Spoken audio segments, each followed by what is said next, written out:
So, magandang araw mga kanino. Kahit nasa panig ng mundo, magandang umaga, magandang tanghali at magandang gabi po sa inyong lahat. So, eto po ngayon, update ko po kayo sa aming mga alaga sa aking munting farm. So, ito na guys yung mga baboy natin na mga 2 months old. So eto na po sila ngayon, pero mga upgraded lang po ito guys. At eto naman yung mga seedlings ni Lloyd dito. Iba pa yung nandun sa farm mismo. So sana makapagparami tayo ng mga seedlings ipapakain natin sa mga ating alaga. So guys, ito yung mga ibang baboy natin at malulusog po sila, malakas silang kumain, parang ako rin lang malakas kumain. So kung mayroon po tayong tiyaga at makapagparami po tayo ng mga alaga nating hayop, so magandang bagay din po yun at malaking maitutulong sa atin, lalo na ngayon pataas ng pataas ang bilihin. Yung ipinangako nila noon na 20 pesos per kilo ng bugas ay wala na po yata. So sariling sikap na lang po tayo. So ito po yung buntis, bali 3 po yung inahin natin dito at mga buntis po silang lahat. So eto, mayroon po tayong hinihintay na mga anak hanggang ito na yung buntis natin. First week siguro ng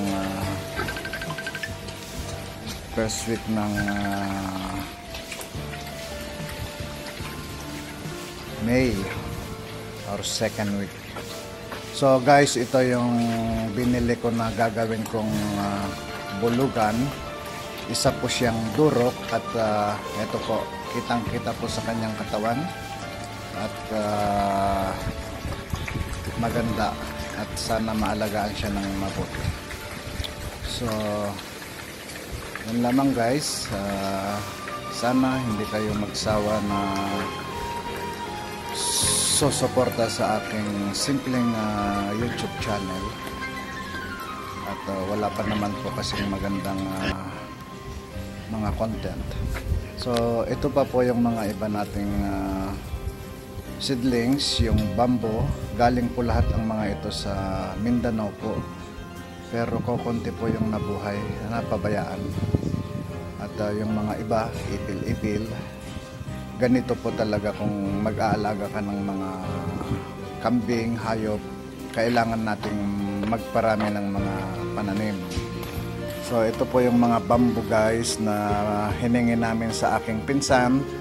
Shout out kay Donna at saka kay Lisel, mga pinsang ko po yan. Hiningi lang po namin yung kawayan. So ito po yung ginagawa nila Lloyd. Babakuran namin po ito guys dahil ito po yung magiging playground ng ating mga kambing soon. So pinapaayos ko na po yung bodega na magiging bahay na po ng kambing ko, kasi doon sa farm ay parang hindi sila safe. Marami po akong namatay na kambing na doon. Dito naman po yung mga pato natin, baby. So awa ng Diyos guys, hindi pa sila dumadami. At paki-comment lang po sa mga marunong dyan kung paano po magpaitlog ng mga baby, at nang sa gayoy ay dumami rin sana ang aming mga alagang baby dito guys. Pero since nag-start guys, minsan lang may nag-itlog at napabayaan din yung mga anak niya, namatay din lahat. So sayang. Sa bagay, trial and errors, ika nga, at try and try lang guys. So huwag po tayong panghinaan ng loob. Yung madalas sinasabi ni Lloyd, habang may buhay, may pag-asa. So ganun lang guys, at kapit lang tayo. Kapit tayo sa Panginoon. At huwag po tayong magsawa na humingi ng kanyang blessing. So dito yung mga paitlogan sana nila, pero wala pang nangingitlog. Malinis na malinis. At eto guys, talagang ganito lang ang buhay. Ayan, marami po tayong upo. Hindi naman kayang ubusin ni Lloyd at saka Ate Betty lahat yung mga bunga nila. Ito po yung garden natin guys, na simple. At ewan kung kailan na naman po tayo makakauwi at mabisita ng personal itong ating pinagkakagastusan. So hintay-hintay lang. At dadako naman po tayo sa aking mga manok. Ganun po, ito yung mga Rhode Island Red na natira noong nagkamatay yung mga iba guys. Pero ganun din, hindi po kami makapagpalimlim dahil hindi po sila naglilimlim yung mga Rhode Island Red. At kahit po yung mga upgraded na Rhode Island Red po, hindi rin po sila naglilimlim. So kailangan po talaga ang incubator. Pero may dalawa po akong native dito na manok, at kung halimbawa mangingitlog po sila, pwedeng magpasabay na lang na ipalimlim sa mga native yung mga itlog ng Rhode Island Red. So eto guys, hindi pa natatapos yung kulungan natin ng manok. At ito nga, sabay-sabay lahat yung mga ating pinagkakagastusan. So pag may awa ang Diyos, matatapos din lahat ito. At ang importante po, wala po tayong tinatapakan kapwa nating mga tao.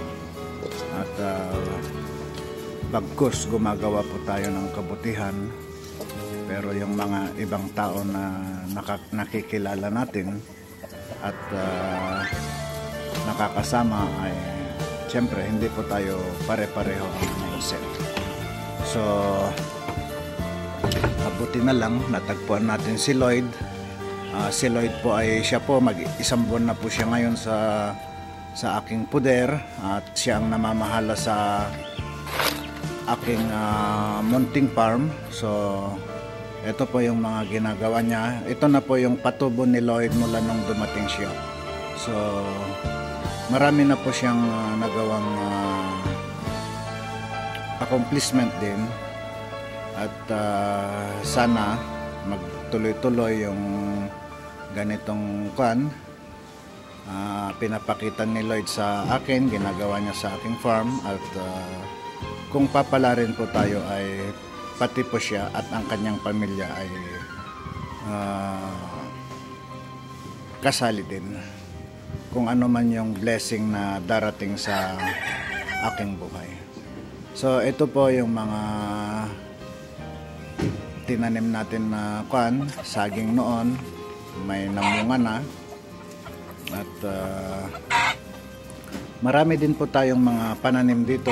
Nung umuwi ako, marami akong tinanim na mga mangga, kalamansi, mga ganon. So mas masarap siguro guys kung matitikman natin mismo yung mga pananim natin dyan, kasi hindi ko pa natikman kahit isa po yatang bunga ng aking mga tanim sa aking farm. So eto guys yung mga kambing natin, at awa ng Diyos malulusog naman po sila. Yun nga, nakapagpaanak tayo ng isang full blood, at bali 3 weeks, mag-iisang buwan na rin yata ngayon. 3 weeks mag 3 weeks na siya. So ito yung mga pan natin, upgraded itong may puti sa ulo, upgraded na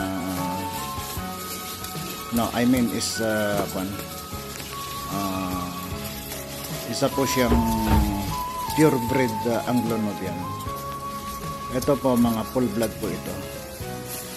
At siguro mga 1 to 2 weeks ililipat na po ito doon sa aming bahay, doon sa may bodega na pinapagawa ngayon.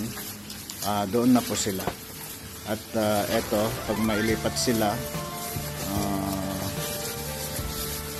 tatanggalin ko na rin siguro itong kulungan ng camping na ito. Kasi magagamit pa namin yung mga ibang kahoy. At guys, mayroon po tayong inaabangan. Ito po yung anak ng ating full blood na kambing. Bali si Yumol na ang ama nito, guys. So, parang may kuto siya.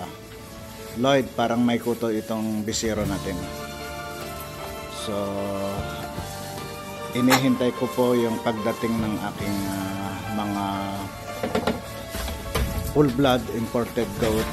At ito po ay bibilhin natin ng medyo katakot-takot na presyo po. So, yun nga ang lagi kong sinasabi, kung may pera ka, bumili ka ng kambing para mapakiramdaman mo rin, maranasan mo rin kung ano yung mga naranasan ko, kung ano yung mga pakiramdam ko nung time na yun.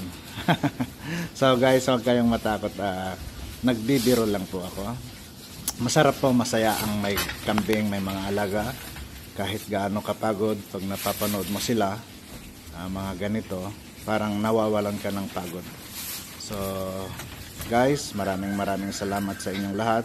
At sana po kayong magsawa na mag-support sa aking simpleng YouTube. Wala pa po tayong masyadong magandang content. So God bless to all.